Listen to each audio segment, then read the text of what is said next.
Special counsel Jack Smith files a motion to dismiss the January 6 charges against Donald Trump.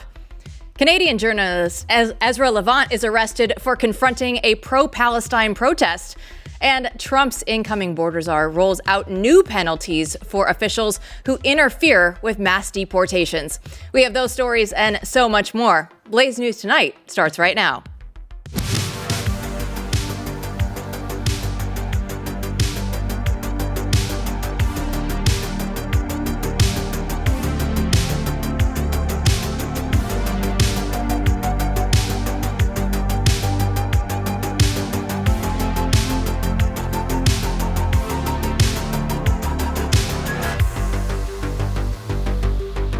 Welcome to The Chaos. I'm Jill Savage. Today is Monday, November 25th.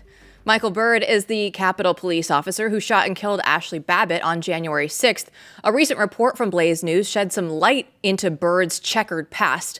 Back in 2004, he fired his service weapon at fleeing vehicles near his home while his neighbor was in the line of fire.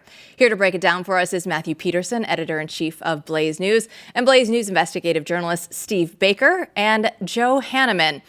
So, Joe, let's start with you. You wrote this piece for theblaze.com, and what can you tell us about this incident, and should Byrd have been removed from his post due to these offenses? Well, those questions have been asked ever since Ashli Babbitt was shot and killed on January 6th. Questions about Michael Byrd and his carelessness and his history of carelessness with weapons. The subcommittee that put this investigative letter out last week outlined a lot of things that we had not heard yet. We knew about the incident where he left his service weapon on the toilet tank in the Capitol Visitor Center. But the incident where he fired at two vans that were driving away from him and told investigators that he shot at them as they were coming at him, those details were new. So they outlined three incidents in this report, and there are three more case files on now Captain Byrd that have disappeared, and the records are missing. So this is a bit of mystery, even as we're learning a lot more about the man who shot Ashli Babbitt. I mean, this is unbelievable. Do we have any idea? This is not in my list of questions, but do we have any idea how to get our hands on those missing files? I mean, have they been just wiped from existence, or? I would be surprised if someone does not have a copy of them somewhere. Mm-hmm. I think as this opens up, I believe the subcommittee is going to allow the Capitol Police to respond or not to their demand for those records and explanation. But both Steve Baker and I have talked to people around who have, at least they're familiar with what is in those. So somebody has seen them, and we're obviously very interested in getting a hold of those records because from what I understand, they make the ones in this story look rather tame. So can you tell us a little bit about, we're on Ashli Babbitt, Frick and Frack, the unidentified men near Ashli Babbitt when she was shot. We recently put out a very interesting story about that. Yeah, I had been following these gentlemen for more than a year, and they looked suspicious to me, both for their actions and the fact that they have not been identified. And in fact, there's close to 24 witnesses to that shooting outside of the speaker's lobby who have not been identified. They haven't been arrested. Some of them are on the FBI's most wanted list, but a number of them are not. So these fellows stood feet from where Ashli was shot. And in fact, maybe 60 seconds or so before she was shot, they were within arm's reach. They were in the front row, and they were filming the police officers who at that point were debating whether to abandon their post. So they really, they're important material witnesses at a very least. And they went down the steps to the landing, and that's where they stood when she was shot. But, the very interesting piece of this is that after the shooting, they stayed behind the police lines. They approached, one of the top police officials, the Capitol Police, to present themselves as witnesses. And they were escorted out all the way out to the edge of Capitol property, where they were interviewed by special agents from Capitol Police in an unmarked squad car. And we have questions about what was said during that interview, but also the hours of video that this one of these frack, he shot hours of video. And as far as we know, there's less than 2 minutes of it that are in the possession of Metropolitan Police. That is unbelievable. Can you or Steve say anything, if you want to, about possible explanations for this or theory? Do we have potential working theories on what led Byrd to shoot? Well, Joe, I'll tell you what. I'll tell you. Let me jump in here, Joe, with you real quick. What led Byrd to shoot is still obviously unknown. There's conspiracy theories that this was a setup. There still are many, other than frickin' frack, unidentified characters that were in that speaker's lobby area at the time.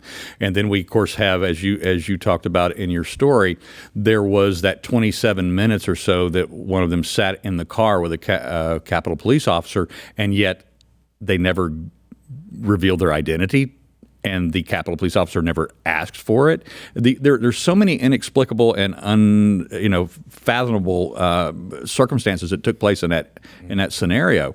But at the end of the day, was Michael Byrd complicit in a conspiracy to kill somebody that day, or was he just an out-of-control officer who had a history of violence and firearms problems, as we could say it, or was there something more to it?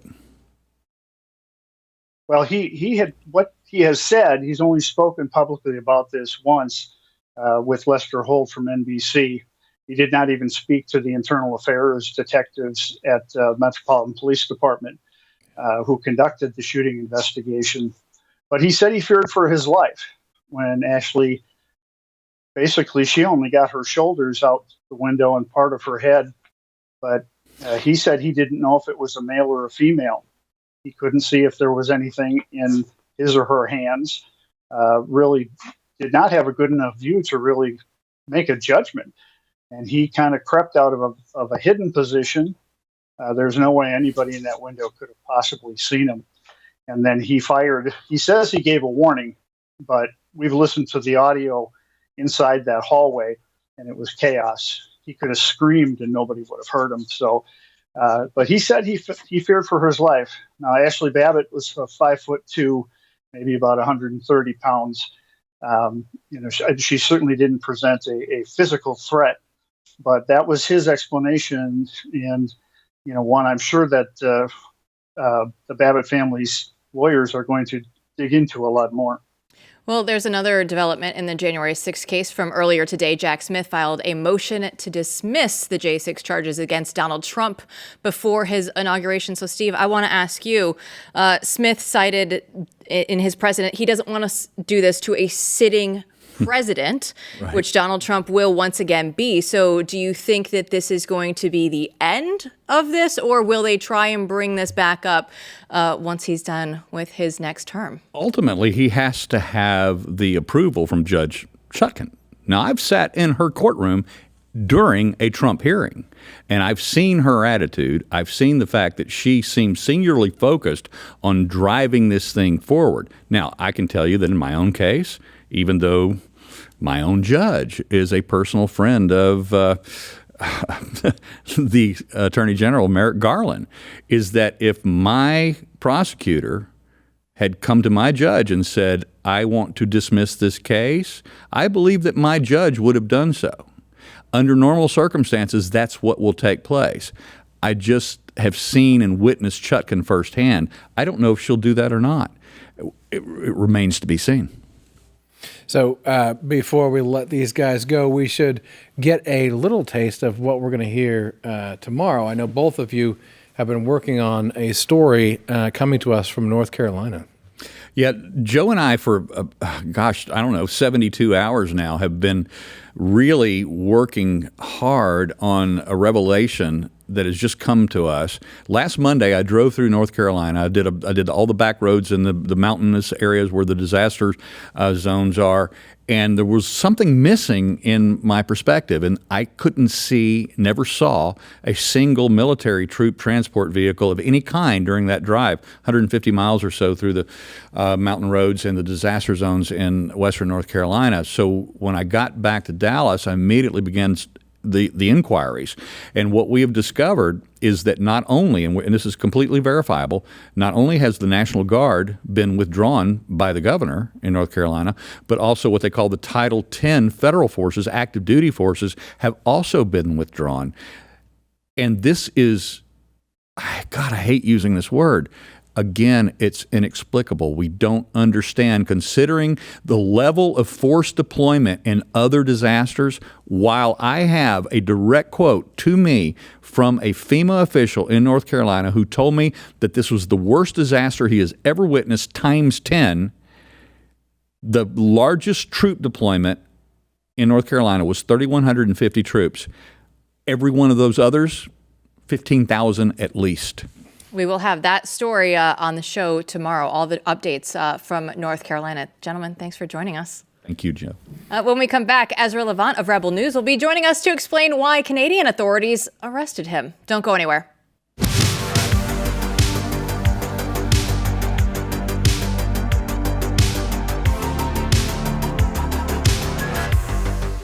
Well, there's nothing better than at the end of a long day, sitting down with your favorite glass of whiskey. And if it turns out that with every glass, you're helping to support a great American cause, doesn't it make it that much better? It's time to chart your own course with Flying Ace whiskeys from Craft Co. They're inspired by generations of American aviators and proudly made right here in the United States. And Flying Ace, they don't only make amazing whiskeys, they're also committed to supporting our brave troops and families through their partnership with Folds of Honor. They're providing scholarships to the families of American fallen or disabled, and these scholarships allow families to begin to chart their own new course after experiencing great sacrifice. Flying Ace whiskeys are American proud because they're American made. And they're American proud because they're helping to support our heroes and their families. So don't wait around. Go see what the hype is all about. Buy online at flyingacespirits.com. Use code AMERICA to get free shipping. It's flyingacespirits.com. Code AMERICA for free shipping. Ezra Levant is a journalist and publisher of Rebel News, and yesterday he was arrested while reporting on a pro-Palestinian protest in a Jewish neighborhood of Toronto. Take a look. So you're refusing to leave? I'm refusing to leave. Why? Because I'm a Jew, I'm a citizen, and I'm your boss. And I don't leave because you say Jews aren't allowed on the street. In the interest of keeping peace here and public safety, you're under arrest for breach of the peace. Good! Take this.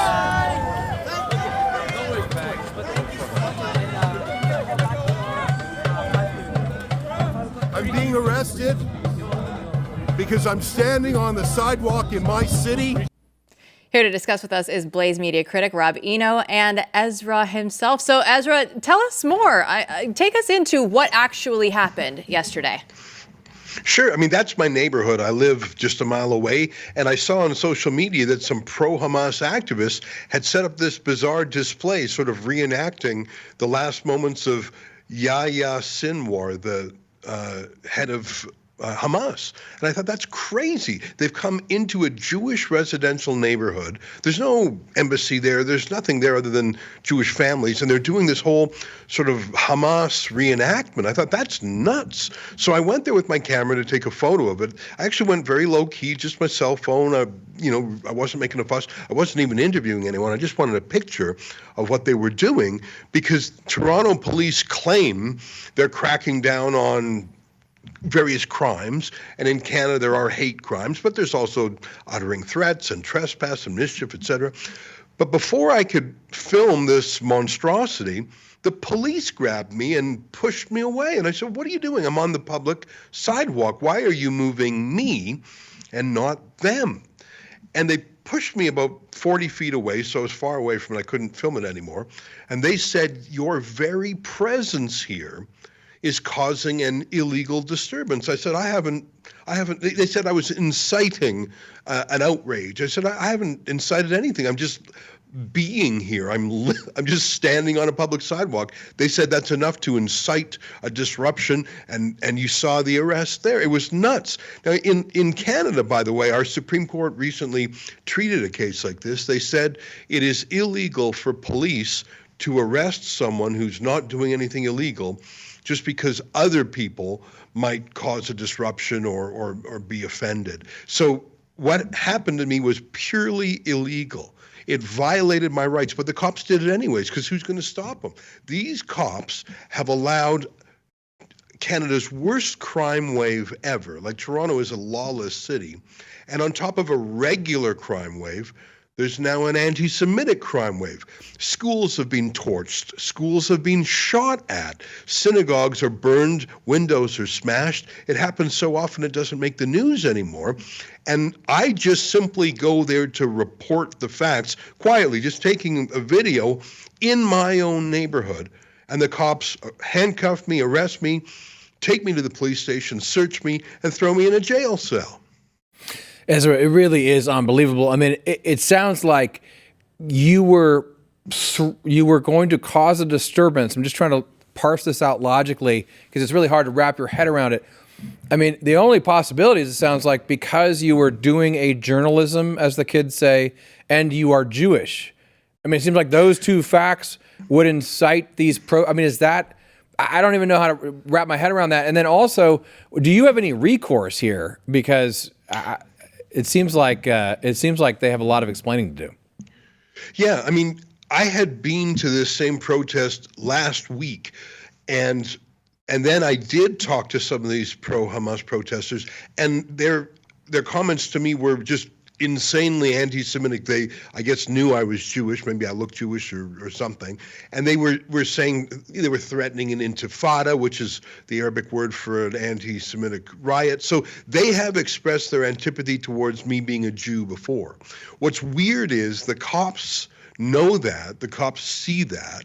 They say, we don't like Ezra Levant being here, and we're getting agitated. And instead of saying, we're in Canada, everyone of every religion is allowed to be on the public sidewalk, the cops are doing their bidding. It's like the cops are their concierge. Your question, do I have any recourse?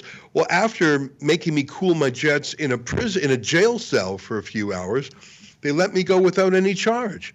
So they falsely arrested me, they handcuffed me, they humiliated me in public. You probably heard some of the cheering from the pro-Hamas people when the Jew was arrested. I have to sue them in civil court, because they violated my constitutional rights. I mentioned that they violated that unanimous Supreme Court ruling that you just can't arrest someone because other people are disturbed. And the thing is, this is the first time in my life I've ever been arrested or jailed for anything. But one of my reporters, who's sort of on the same beat, he's been arrested 5 times in 2024, always for doing journalism. It's crazy in Canada. I mean, this sounds like it would happen in Turkey or Iran or Russia or something. A journalist being arrested, not for a crime, but for disturbing some authority by doing journalism. I want to tell your American viewers, hold on to your First Amendment tightly. And it's better to fight in the first ditch than the last ditch. Look at Canada as a kind of dystopian time machine of what America could look like a few years in the future if you don't hold fast. Or look at the UK. They're even further gone than Canada. We are a bad example, a cautionary tale for you to learn from. Do not give up your freedom of speech as we are up here. So the Palestinian riots, they were going on all over the place. And where was Canadian Prime Minister Justin Trudeau? He was dancing at a Taylor Swift concert, Ezra. That's what he was doing. So what should he be doing to try and get this under wraps? Well, he's abided these pro-Hamas riots and crimes for more than a year. So it was absolutely appropriate that he was being his childish self, partying as a Swiftie. When Montreal was burning, there were real European-style riots in Montreal on Friday night. It was shocking to Canadians. By the way, this weekend where I was arrested, they had signs saying, go to Amsterdam. I mean, as in, that's where one of the riots were a couple weeks ago in Europe, where they beat Jews on the street. Trudeau is courting the pro-Hamas vote, so much so that he said he's in favor of arresting Benjamin Netanyahu. Trudeau was so supportive of Hamas, you'll find this hard to believe, but you can Google it. Hamas made a special thank you video for Canada. I'm not kidding. They published a thank you video because Canada has sided with Hamas against Israel. Canada has put sanctions against Israel. Trudeau did the math. There's about 400,000 Jews in Canada, and there's about 2 million Muslims in Canada. Now, not all the Muslims are anti-Semitic or pro-Hamas, of course, but Trudeau has done the math, and he thinks it's better for him in terms of political outcomes to demonize Israel, to turn a blind eye to anti-Semitic violence on the streets. So he's made a political calculation. I think it's an immoral calculation. That's another worry that Americans should be alive to. Beware of mass immigration from countries that don't share American cultural values. We did not vet our immigrants, and I don't know if you are also, but if you bring in people from endemically anti-Semitic countries, don't be surprised when they bring those feelings to America. Yeah, well, Rob, you'll be happy to know we brought our media critic, Rob with us. He's here with us today, in part because he is a dual citizen, working to get your citizenship affirmed to vote out Trudeau. So, good vetting. Yeah, so I need a good riding to move to for about a month before the election when they call the snap, so I'll be talking to you about that, Ezra. But I just wanted to talk a little bit more about Trudeau, right? He's been prime minister since 2015. I looked at the immigration numbers today. Very flat, constant rate of immigration until he came, then it went up a little bit. But since COVID, it looks like the population of Canada has gone up 8% from about 35 million to over 41 million people. And then what's funny to me, and you can talk a little bit about it, is right after the election when, millions of North Americans said that they wanted to move to Canada, he put a moratorium on immigration, it seems. Well, what's the scariest thing to me is that Trudeau is one of the few people in the world who said, we'll take refugees from Gaza. And he just recently announced, I think it's going to quintuple the number of Gazans. That is insane. Not even fellow Arab countries are willing to take migrants from Gaza. That is madness. Trudeau has brought in so many people, and they're here on false pretenses. Let me give you a statistic. There are more foreign students in Canada than there are Canadian students. There are literally 1 million foreigners who claim to be in university here. There's not that many Canadians in all of our universities combined. He has brought in, and let me multiply the number by 10, because Canada's about 1/10 the size of America. He brought in 2 million people last year, legally. That's like 20 million in America. And that doesn't even mean the illegals. Let me throw one last thing at you on immigration. Trump has said he's going to have mass deportations. I believe him. Some people may try and hide. Some will be deported. But others will say, you know what? Let's go up to Canada. World's longest undefended border. Trudeau's a sucker. Haitians in America, well, Montreal speaks French. Go there. I'm worried that hundreds of thousands of criminals or people who are bogus refugees are going to flee north into Canada. Trump will love that. Americans will love that. Self-deportation will be a thing. But Trudeau is going to have even more unvetted migrants. And I'm not saying every migrant is foul, but it's out of control. And a lot of the people I'd say 90% of the people in these anti-Semitic hate marches and the anti-Semitic riot, 90% of them are foreign nationals. Yeah. We have brought over hundreds of thousands of people who have decided that their contribution to Canada is going to be to march in pro-terrorist rallies. They're not Canadian. Send them home. They're here under false pretenses. I know I'm sounding hardline about it, but I see my country turning into a no-go zone like parts of Europe. It's insane, Ezra. Can you just real quickly, how do they get rid? Trudeau is on his last legs, right? There needs to be an election called by October of next year. But for our American viewers, you're not on a set schedule, right? There's the possibility Trudeau has survived 2 no-confidence votes. There's the possibility that any day now or right after the first of the year, they could call a no-confidence vote, and then there's election within, 45 days or 50 days after that? We have about 60 seconds, That is Ezra. a possibility. That's the nature of the parliamentary system. Problem is, so many members of parliament need to stick around for one more year for their pensions to vest. So a lot of the MPs who would have the power to call an election, they don't want to do that yet until they personally lock in their golden pensions. I think we're stuck with Trudeau for another 11 months. Oh, man. Well, you know what? Stay out of jail, and we're going to have you back on the show anytime that you don't get arrested, too. We appreciate all the insight. Thanks so much for joining us. Okay, thanks for having me. When we come back, Jim Rickards will be on to break down the AI race between the United States and China next.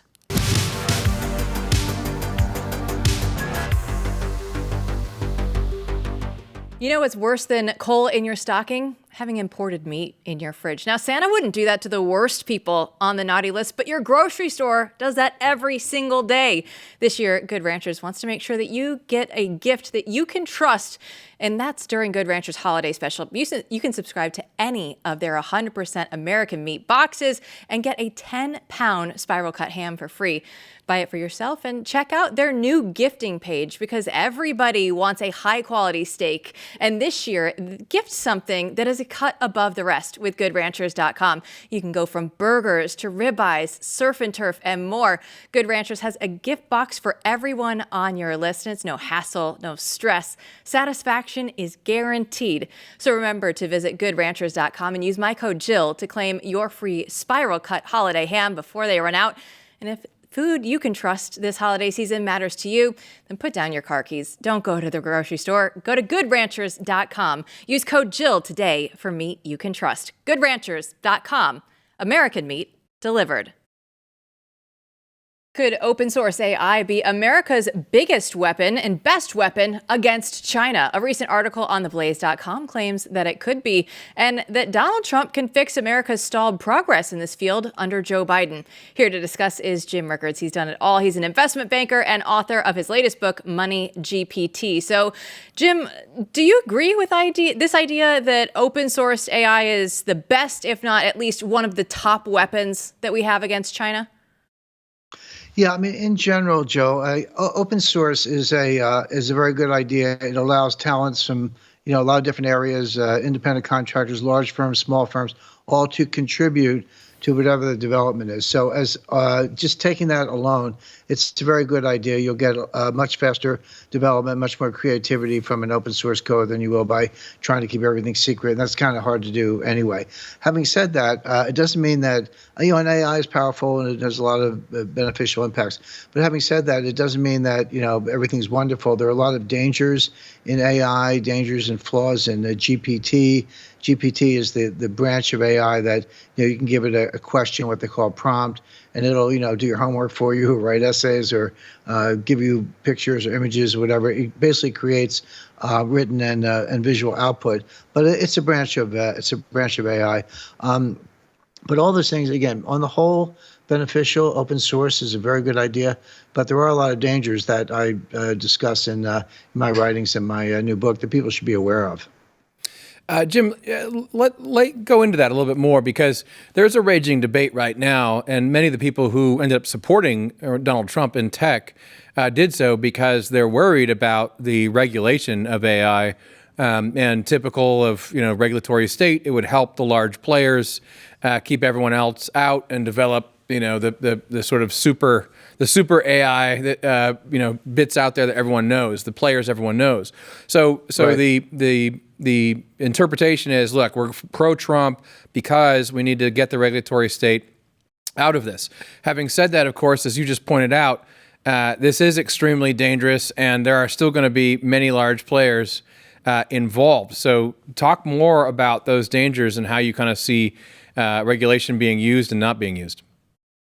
Sure. I mean, there's a difference between regulating AI on the one hand and regulating some of the technology behind it. When I say technology, I'm actually talking more about the hardware side, the chips, things that NVIDIA produces. There are export controls, and there's actually a company in the Netherlands that makes the machinery that makes the chips. So it's kind of the ultimate source in terms of the most advanced chips. So you're not going to be able to regulate AI. That's like saying I'm going to regulate the sunshine or the air. Well, good luck with that. The AI is going to get out there for the reasons you mentioned, which is, a lot of coding and open source. So that's there. It's in Alexa, it's in Siri, it's in your refrigerator, Your refrigerator tells you to change the water filter because it has a semiconductor in there that's monitoring humidity and time, and it's telling you what to do. So it's on your dashboard. It's everywhere. So you're not going to be able to really regulate AI. Having said that, there are some choke points, and they are the major chip manufacturers, AMD, Intel, NVIDIA, and again, this is one company in the Netherlands that has the most advanced equipment to make chips. Then Taiwan Semiconductor is another one. There, you're dealing with a relatively small set of players who have the most advanced technology, and the U.S. has a lot of influence over that, either because they're U.S. companies, which would be the easiest one, or they rely on U.S. patents, or we have export controls, et cetera. So there, what you're trying to do, and I think this could be done successfully and probably does need to be done for national security reasons, is limit the export and the dissemination of the most advanced hardware technology on the one hand, while recognizing that the software itself is just going to go its own way. Well, I want to look at the Treasury Department. Donald Trump has picked hedge fund manager Scott Bessent, and I want to know your thoughts on this pick and what you think he needs to do once he gets in office. Right. It's a great question, Joe. So Scott Bessent has he has what he's called the 3 threes, or he calls it the 3 arrows after Prime Minister Abe of Japan. But his 3 arrows are different. He wants deficits to be limited to 3% of GDP. So each year, whatever the deficit is, it'll be 3% or less of GDP. He wants real growth of 3%, which we have not done for a long time. The U.S. is capable of that, but from 2009 to 2019, for example, pre-COVID, growth over that whole 10-year period, an annual rate was 2.2%. There's a big gap between 2.2 and 3, obviously, and that's a lot of lost wealth left on the table. U.S. is capable of growing 3% if we reduce our deficit spending and get rid of some regulations. So that's a good goal. And he wants to increase oil output by 3 million barrels a day, which, again, it's an ambitious goal, but the U.S. is capable of that by expanding, leasing oil and gas exploration, leasing on federal lands, drilling in the Gulf of Mexico, drilling off both coasts, not wasting money on the Green New Scam, et cetera. So that is opening up Keystone XL pipeline. There are a long list of things you can do. So that is a very realistic goal. And you'll see the price of oil come down. Right now it's around $70 a barrel, give or take. Could come down to 40 or even lower with that increased output. So those are his 3 hours. They're all good. They're not all automatically within the purview of the Treasury Secretary. They're good goals, but you got to look at the Energy Department to help with the drilling, the Interior Department, the Office of Management and Budget has really the last word, along with the White House, on the budget deficit. So they're not all in his purview, but they're very worthwhile goals. And so he's off to a good start, and the stock market reacted favorably to his appointment. Having said that, there are a lot of things in the Treasury Department that are absolutely critical to national security that I would say even smart people, hedge fund guy, Wall Street professionals, et cetera, aren't even familiar with. For example, there's one, it's called CFIUS. You say CFIUS, people say, does it itch or burn? It's an acronym. It's Committee on Foreign Investment in the United States.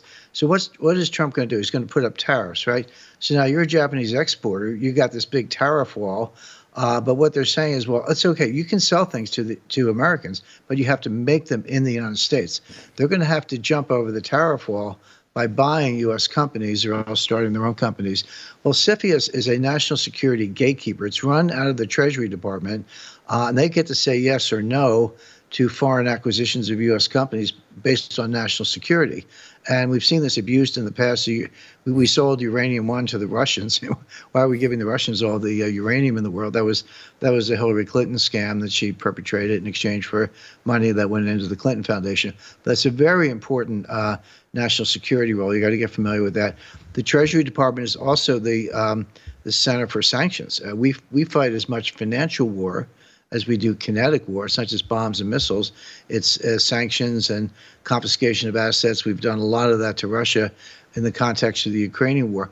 All of that comes out of the Treasury Department. The statute for that is, again, run by the Office of Foreign Asset Control. And a lot of people don't know this, but inside the Treasury Department, they have their own little CIA. There's an Office of Intelligence Analysis, OIA, which is an intelligence agency inside the Treasury Department that does a lot of collections and other analysis along these things. So the Treasury Department has a really big role in national security through CFIUS, through Office of Foreign Asset Control, and through sanctions and having its own intelligence agency.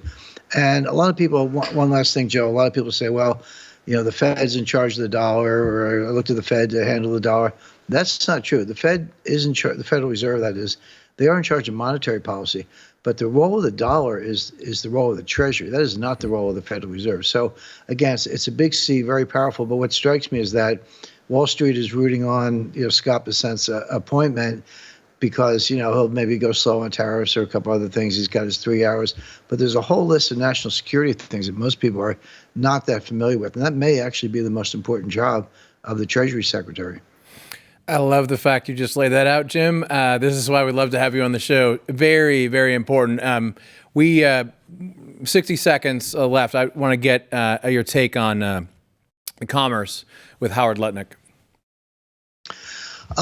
He's a very good choice. Seasoned Wall Streeter. A lot of people. He was CEO of Cantor Fitzgerald, and he deserves a lot of credit. Cantor Fitzgerald they were in the highest floors of the World Trade Center on 9/11. So that firm was an enormous number of deaths, and the firm was practically wiped out. He resurrected the firm, kept it going, had a lot of help from Wall Street, and rightly so. So he deserves a lot of credit for that. So good leadership. A lot of people don't know what Cantor Fitzgerald does. They're a broker to brokers. So when the big banks, Goldman Sachs, Bank of America, Merrill Lynch, et cetera, trade government securities with each other, they don't want the other side to know what's going on. They want the anonymity. So they go through Cantor Fitzgerald. So that's kind of the nerve center of all trading to a great extent in the U.S. government securities market. So as a guy who understands markets, who understands the importance of the U.S. Treasury market. I know he's not Treasury Secretary, but Commerce Department is very, very important to that. Also has a big role in foreign trade. So again, he's a seasoned guy, very smart, a lot of leadership skills. So I think he's a very good choice. Jim Rickards, if you're still looking for a holiday gift, go pick up MoneyGPT. Thanks so much for joining us. Appreciate it. Thanks. And when we were on Off the Record the other day, Matthew, we were saying that Jim is one of our favorite guests. That's what one of the people was asking. Who's the favorite guest that you've had on? Jim's name definitely popped in both of our minds. Yeah, because we like people who know stuff about stuff, and he does. And so, someone like that is going to give you an opinion. You may disagree, but it's an informed opinion that comes out of knowing a lot of different things, right?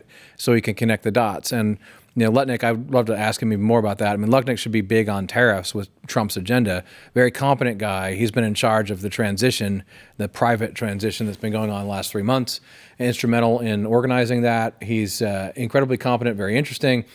What's interesting about what we just heard is what he's implying is that Bessent is going to be on board for some of the program, but is he there for all of it?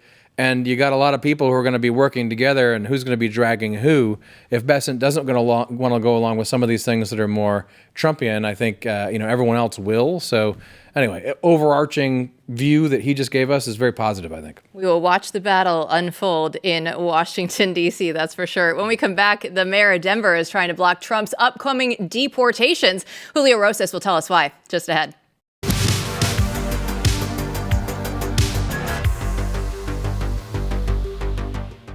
Well, we moved on now from the presidential election, and it might feel like a moment to breathe, but there's no time to let your guard down. And the forces that are trying to stop the truth, well, they haven't stopped. So you know what? Anything right now, they're doubling down. So now more than ever, we need to stand firm and push harder and ensure that the truth has a voice. And our independent platform is your ally in this fight. We're offering fearless political analysis, real stories, and a dose of camaraderie to keep us grounded.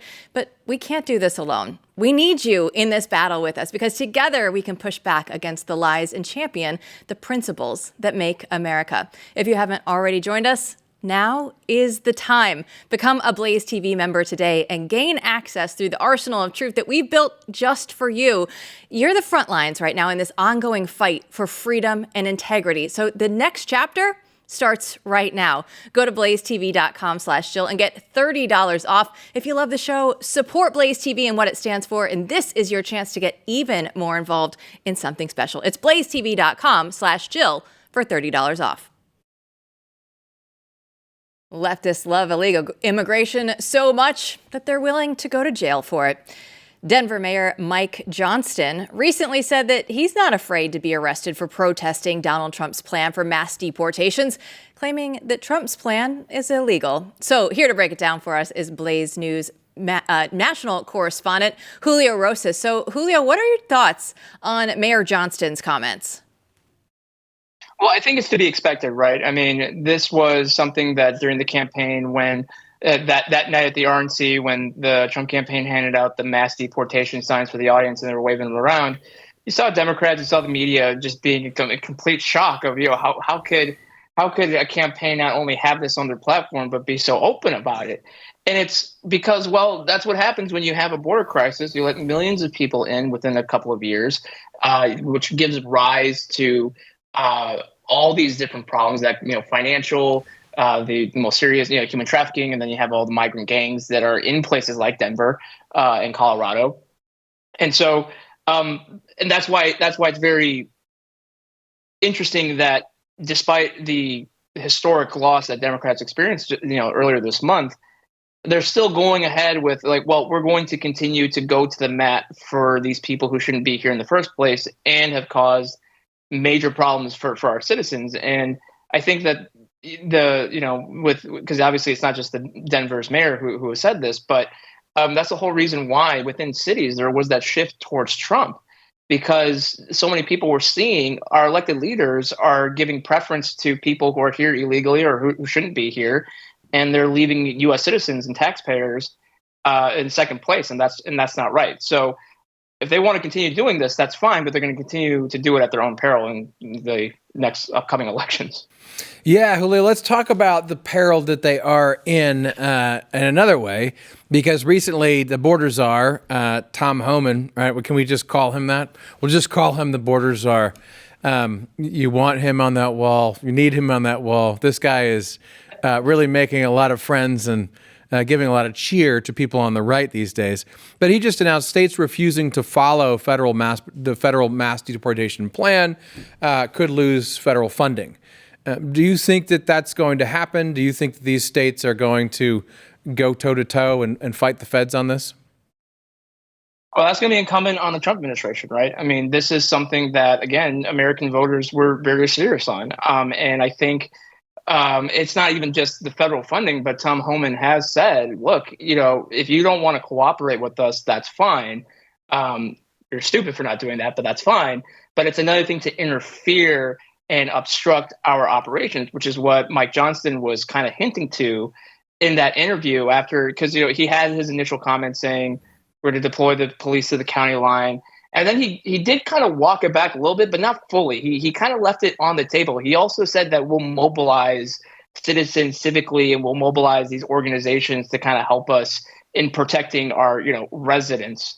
And so I would say that when it comes to Tom Homan, because I understand that even some Republicans during the campaign were pessimistic about, well, Trump didn't do it the first term. He didn't really carry it on in his first term. So what's to say that he's going to carry this plan out in his second term? And I can tell you, as someone who knows Tom, he's been chomping at the bit for this for many years now. He's a very serious individual. And, if Democrat leaders and cities want to actually take that extra step and obstruct them, instruct the federal government from doing this, you're doing it, to someone who's Tom Homan. And that's someone that I would take very, very seriously. Love the insight, Julio Rosas. Thanks so much for joining us today. Of course. Thanks. And Matthew, I love what he was saying about Tom Homan, that he's a very serious person when it comes to this. And I also love that outlets like The Hill have to come out and say, oh, most people are actually in favor of the Trump mandate, right? Like there's something to that when you see it out there that you're like, yeah, people voted for this and they actually want it to happen. It's almost as if they have to remind themselves over and over again, right? Oh yeah, but actually everyone did vote for this. Wait, what? Because we live in a bubble. And they're dead serious. So there's a whole line, right, of legacy media commentary right now that goes something like, wait, they really are going to do this. Guys, they really might shut down the border. They really might deport people, because it's been unthinkable that you could deport anyone for breaking the law in America for a very, very long time. And hopefully that's about to change. Yeah. Now we just have to see Republicans follow through. Let's hope that happens. Don't go anywhere. When we come back up, we'll wrap up the show right after this.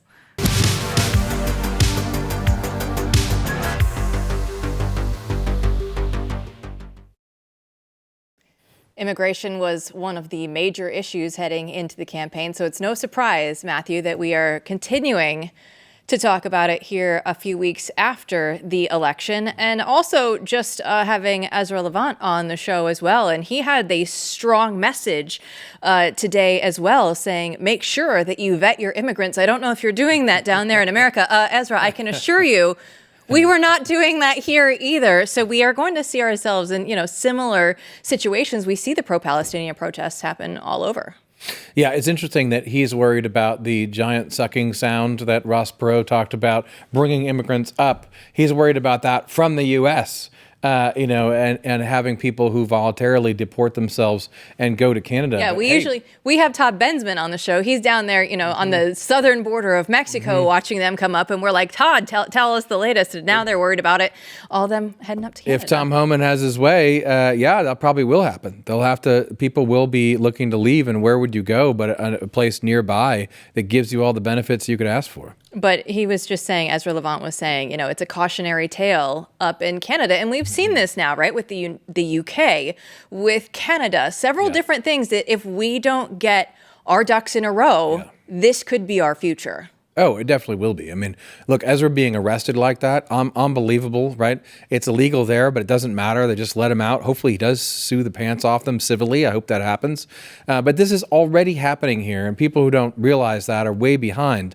This is why the election was so important. But, the next step is to actually take steps to stop this and reverse the tide. And that's easy to say, but it's hard to do when you have so many people who do not care about free speech and want to push in the wrong direction. We had Steve Baker and Joe Hanneman on the show together, which was nice because they write a lot of the articles that you see on theblaze.com together. And yes, they did talk about January 6th today on the show, but tomorrow Steve is going to be back on to give us the updates about North Carolina, because if you think that things are going well there, they are not, and there is more snow on the ground and people still do not have homes to live in, let alone power or water running through them. I mean, look, what we're hearing coming out of North Carolina from J.P. Decker, right, who hopefully will also be here, as well as Steve and Joe's work on this story, is just horrendous, because it's in the middle of the worst time, the darkest time for all these people. As winter gets darker and colder, the government is just bailing out and leaving them to fend for themselves. And so if this turns out to be true, there's a lot of heads that should roll. People are living in sleeping bags, in tents, in their vans, if they still have them, if they weren't taken away by the floodwaters. It's still such a dire situation. And the fact that the United States government has not stepped up yet is, I would hope that I could say that it's shocking, but honestly, at this point, it's not. Well, we'll be on that tomorrow, and hopefully we can cause some of those heads to roll. We certainly will try. Don't worry. We'll be back to break it all down tomorrow, not just everything on North Carolina. We'll see you then.